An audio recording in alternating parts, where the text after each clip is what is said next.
পুরানো কাহিনী গল্প গাথায় বাদুড় এক অভিশপ্ত প্রাণী হিসাবে পরিচিত হয়ে আছে। কোভিড-19 মহামারী শুরু হবার পর এই অমূলক ধারণাগুলি যেন বৈজ্ঞানিক তথ্য নির্ভর হয়ে কিছু মানুষের মনে আরও দৃঢ় হচ্ছে। এটা অস্বীকার করার উপায় নেই যে পৃথিবীতে সবচেয়ে বিপজ্জনক ও ঝুঁকিপূর্ণ রোগগুলির ধারক ও বাহক হিসাবে বাদুড় অবশ্যই একটি গুরুত্বপূর্ণ প্রাণী, বলেছেন পর্তুগালের বন্যপ্রাণী বিশেষজ্ঞ ডক্টর রিকার্ডো রুসা। কেনিয়ার মাসাই মারার বন্যপ্রাণী বিশেষজ্ঞ ডক্টর পল ওয়েভেলের মতে কোনো ইন্টারমিডিয়েট হোস্ট বা পোশাকের মাধ্যমে বাদুড় থেকে মানুষের মধ্যে করোনা ভাইরাস ছড়ায়। ইন্টারমিডিয়েট হোস্ট হচ্ছে দুয়ের মাঝখানে তৃতীয় কোনো এক প্রাণী, যে দুয়ের মধ্যে একটা সম্পর্কের সেতু বন্ধন করে দেয়। বিশ্ব স্বাস্থ্য সংস্থায় কোভিড-19 এর উৎস নিয়ে গবেষণায় নেতৃত্ব দেওয়া বিজ্ঞানী ডাক্তার মরিয়া বেন খুরে বিবিসিকে দেওয়া এক সাক্ষাৎকারে বলেছেন, আমরা এই ধরনের একটা মহামারী যে ঘটবে তা জানতাম, তবে অনুমান করতে পারছিলাম না কবে তা ঘটবে। সত্যিই তো পৃথিবীর সর্বশ্রেষ্ঠ জীব মানুষ হরেক মালের ফেরিওয়ালার খেলনার মতো দু চারটা স্যাটেলাইট, ড্রোন আর রকেট বানিয়ে চাঁদে বসতি স্থাপনের অনেক স্বপ্ন দেখছে, অথচ কখন 8 রিক্টার স্কেলে ভূমিকম্প হবে বা কোথায় কখন মহামারী হবে সেই পূর্বাভাস দেবার ক্ষমতা এখনো অর্জন করতে পারেনি। আসলে প্রকৃতি হচ্ছে পৃথিবীর শ্রেষ্ঠ বিজ্ঞানী। মানুষ প্রকৃতির কাছে অসহায় এক জীব। কোভিড-19 এর উৎস কোথায় তা নিয়ে বিশ্ব স্বাস্থ্য সংস্থা যতই গবেষণা করুক, তা যেমন জানা যাবে না, তেমনি অধরাই থেকে যাবে সংক্রমণের 0 কোন রোগীটা।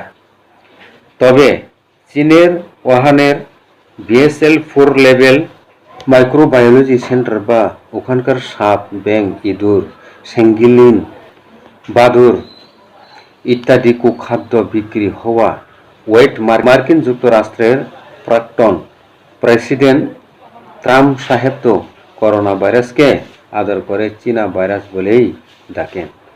19 মে 2018 সালে ভারতে শেষবারের মতো কেরলের মালাপুরম এবং কোজিকুরে নিপা ভাইরাসের সংক্রমণ ধরা পড়েছিল।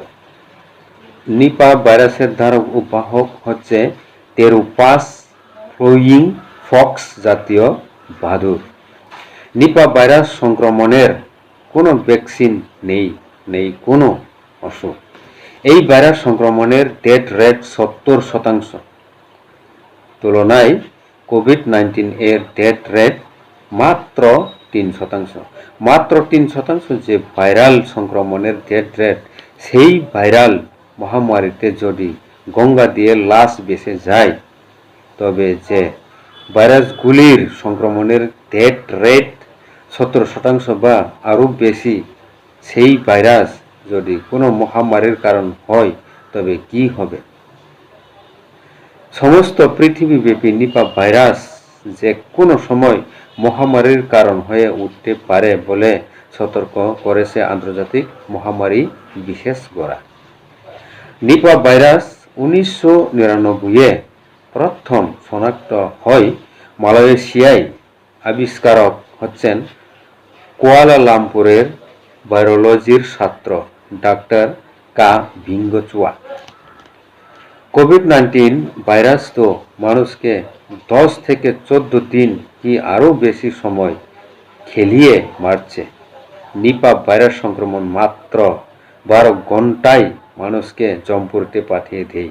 সকালে যে মানুষটি ভালো ছিল, দুপুরে জল এলো, রাত্রে এনকেফেলাইটিস হয়ে মরে গেল। এই হচ্ছে নিপা সংক্রমণের উপসর্গ। ভগবান পৃথিবীতে শুধু মানুষই পাঠিয়েছিলেন, হিন্দু, মুসলিম বা খ্রিস্টান করে কাউকে পাঠাননি। নিপা ভাইরাস শনাক্তকরণের আগে মালয়েশিয়ায় মানুষগুলি যখন চিকিৎসার সুযোগ না দিয়ে মরে যাচ্ছিল, তখন ভাবা হচ্ছিল শুয়োর থেকে এই রোগ ছড়াচ্ছে, কারণ মুসলিম সম্প্রদায়ের কেউ এই রোগে আক্রান্ত হননি। মালয়েশিয়ার সরকার তখন এই রোগের বিস্তার বন্ধ করতে ওখানকার সেনাবাহিনী সরকারের নির্দেশে একদিনে 10 লক্ষ শুয়োরকে মেরে কবর দিয়ে ফেলেছিল।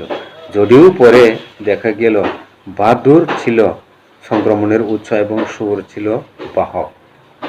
শুধুমাত্র নিপাই নয়, রেবিস থেকে শুরু করে হেদ্রা, ইবোলা, সার্স, মার্স, মারবার্গ ইত্যাদি প্রাণঘাতী ভয়ঙ্কর সব ভাইরাসের ধারক ও বাহক হচ্ছে বাদুড়। শতাব্দীর পর শতাব্দীতে এই সমস্ত ভাইরাল মহামারীর জন্য কোটি কোটি মানুষ প্রাণ হারাচ্ছে। তাই এত মানুষের প্রাণ সংহারী ভাইরাস সাপ্লায়ার্স বাদুড়দের সুন্দর এই পৃথিবীতে বাঁচিয়ে রাখার কোনো যুক্তি আছে কি? মালয়েশিয়ার জীবাণু ধারক ও বাহক মশক নিধনের জন্য যদি সমস্ত পৃথিবী এবং হু একজোট হয়ে কাজ করতে পারে, তবে পৃথিবীর বাদুড়ের বেলায় বিশ্ব স্বাস্থ্য সংস্থা বা গত প্রায় 17 বছর ধরে সমস্ত পৃথিবী একজোটে লড়ছে মশক নিধনে। লক্ষ লক্ষ মানুষ এই কাজে নিয়োজিত আছেন। ইতিমধ্যে কয়েক বিলিয়ন মার্কিন ডলার এই কাজে ব্যয় হয়ে গেলেও সাফল্য কিন্তু অধরাই রয়ে গেছে। পৃথিবীতে বাদুড়ই হচ্ছে একমাত্র প্রাণী যারা উড়তে পারে। দলবদ্ধভাবে বাস করা এই প্রাণীটা পৃথিবীতে এসেছে 5 কোটি বছর আগে। পাহাড় পর্বতের বড় বড় পাথুরে গুহা, ঘন জঙ্গল, এমনকি মরুভূমিতেও ওরা বসবাস করতে পারে। পৃথিবীতে প্রায় 14,000 প্রজাতির বাদুড়ের দেখা মেলে। আকারে সবচেয়ে ছোট প্রজাতির বাদুড়ের নাম বাম্বলি বি। আকারে সবচেয়ে ছোট প্রজাতির বাদুড়ের নাম বাম্বল বি, ওজনে মাত্র 2 গ্রাম। বড় প্রজাতির বাদুড়ের পাখা লম্বায় 60 ফুটেরও বেশি হয়। বাদুড় বহুগামী প্রাণী নয়, দলবদ্ধ প্রাণী হলেও ওরা স্বামী স্ত্রী একসঙ্গে থাকে। বাদুড়ের আয়ু 40 বছর। স্ত্রী বাদুড় 200 কিলোমিটার উড়তে পারে। বাদুড়ের দৃষ্টি শক্তি ক্ষীণ, তাই বাদুড় চলাফেরা করার জন্য সুপারসনিক তরঙ্গের উপর নির্ভর করে। বাদুড় পোকামাকড়, ফল, মধু, মাংস, অন্য প্রাণীর রক্ত খেয়ে বেঁচে থাকে। কোনো অঞ্চলে খাবারের অভাব দেখা দিলে বাদুড়রা বছরের 6 মাস একটানা গাছের ডালে উপোস করে ঘুমিয়ে কাটায়। বিগত 70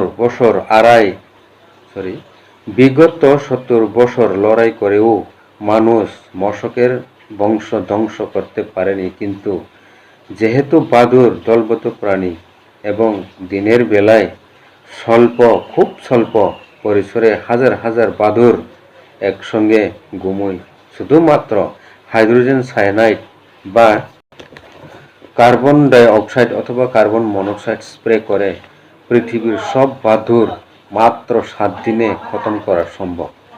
তা সত্ত্বেও বাদুড়ের উপকারিতার দিক আমরা অবশ্যই মনে রাখতে হবে। যার উপকারিতা আছে তার অপকারিতাও আছে। সুতরাং দেখা যাক বাদুড়ের উপকারিতার দিকগুলি কি কি রয়েছে।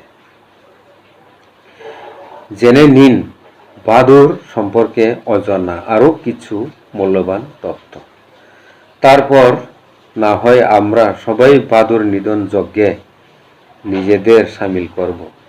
নিশাচর বলে কিনা তা জানি না, তবে একথা ঠিক যে পৃথিবীতে বাদুড়ের মূল্যায়ন খুবই কম হয়েছে।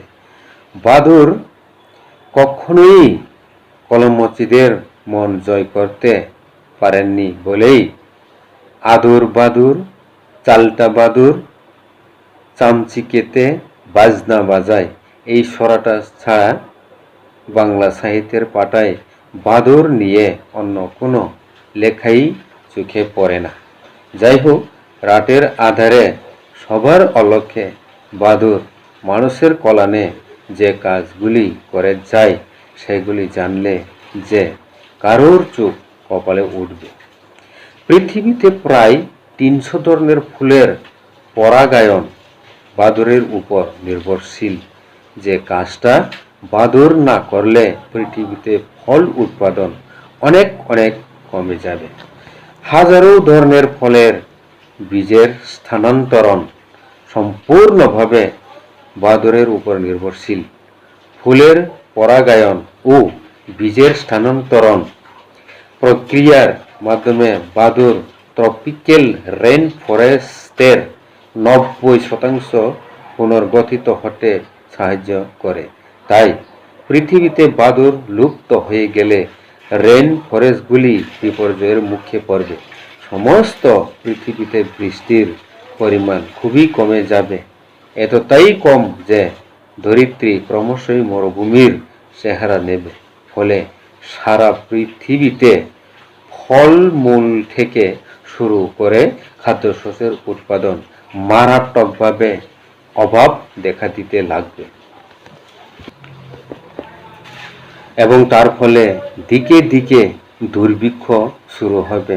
ভুকখাই এবং অনাহারে মরে যাবে পৃথিবীর কোটি কোটি মানুষ। ৭০% প্রজাতির বাদুড় শুধুমাত্র পোকামাকড় খেয়ে বাঁচে। একটা সমীক্ষায় দেখা গেছে সারা বিশ্বে বাদুড় ফসলের জন্য ক্ষতিকর পোকামাকড় খেয়ে লক্ষ লক্ষ ডলার মূল্যের ইনসেকটিসাইড বাঁচিয়ে দেয় এবং তাতে ফসলের ফলন অনেক গুণ যেমন বৃদ্ধি পায়, তেমনি ক্ষতিকারক রাসায়নিক পোকা মারার ওষুধের পার্শ্বক্রিয়া থেকে মানুষের শরীর ও স্বাস্থ্য বাঁচিয়ে রাখে। বাদুড়ের মলে প্রচুর পরিমাণে নাইট্রোজেন এবং ফসফরাস থাকে, যা পৃথিবীর বহু দেশে প্রাকৃতিক জৈব সার হিসেবে ব্যবহৃত হয় ফলন বাড়ানোর জন্য। গুয়ানোর নাইট্রেট থেকে বাণিজ্যিকভাবে গান পাউডার তৈরি করা হয়। শুনলে আরও অবাক হতে হবে যে আজকাল পৃথিবীর অনেক দেশেই বাদুড়ের মাংস এবং গুয়ানোর জন্য কৃত্রিমভাবে বাদুড়ের চাষ করা হয়। আজকাল বাদুড়ের মুখের লালা থেকে মানুষের রক্ত তরল করার ওষুধ তৈরি করা হচ্ছে, যা হার্ট অ্যাটাক এবং ব্রেন স্ট্রোকের রোগীদের চিকিৎসায় ব্যবহার করা হয়। এছাড়াও নানা ধরনের পোকামাকড়ের সঙ্গে মশা খেয়ে বাদুড় আমাদের ম্যালেরিয়া, ডেঙ্গু ইত্যাদি রোগ থেকে বাঁচায়। সব দিক বিচার করলে সারা পৃথিবীর অর্থনীতির বুনিয়াদ এবং এই কালো মানিক বাদুড়ের উপর বহুলাংশে নির্ভরশীল। তাই তো ৭০ বছর ধরে মশা মারতে কামান ডাকলেও এত বড় কোভিড-19 মহামারীর ভাইরাসের ছুটি কাগার বাদুড় নিধনের কথা পৃথিবীর কোনো রাষ্ট্রপ্রধানদের বলতে শোনা যায়নি, যদিও কাজটা খুব সহজ। আসলে প্রবাদ আছে যে গরু দুধ দেই তার লাথি খাওয়াও ভালো। তাই বুঝি আমরা মহামারীতে মরবে কিন্তু বাদুড়ের কোনো ক্ষতি করব না, তাতে বিশ্বের আরও বড় ধরনের ক্ষতি হয়ে যাবে। বাদুড় ক্ষতিকারক ভাইরাসদের বাহক হলেও মনে রাখতে হবে বাদুড়ের শরীরের ভাইরাস দ্বারা সৃষ্ট মহামারীর জন্য দায়ী মানুষ।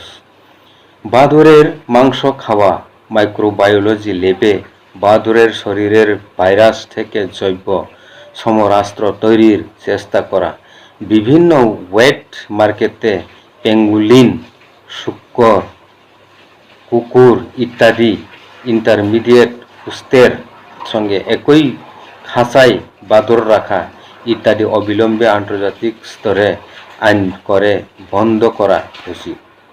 এত সবের পরেও যে বাদুড়ের শরীরের ভাইরাস দিয়ে মহামারী হবে না তা নয়, তবে তার সংখ্যা কমে আসবে এবং মানুষও কম সংক্রমিত হবে।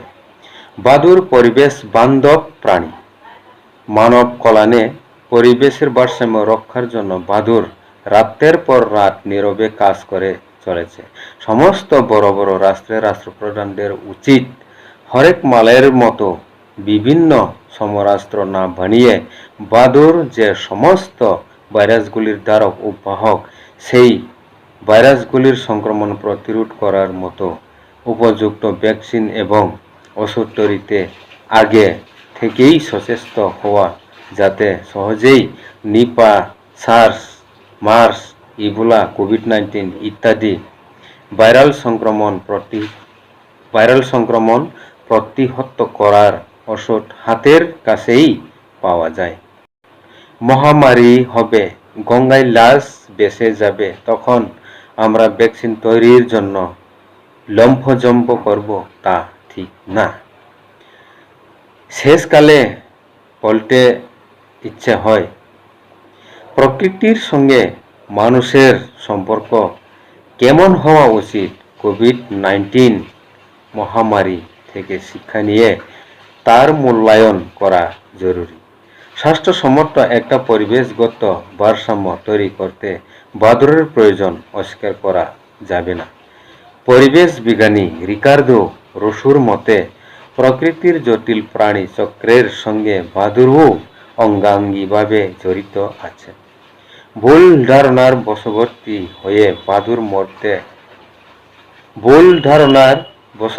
হয়ে বাদুড় মারতে শুরু করলে তার ফল হবে বিস্ময়, বলেছেন কেমব্রিজ বিশ্ববিদ্যালয়ের পরিবেশ বিজ্ঞানী ডক্টর ডগলাস ম্যাকফারলেন।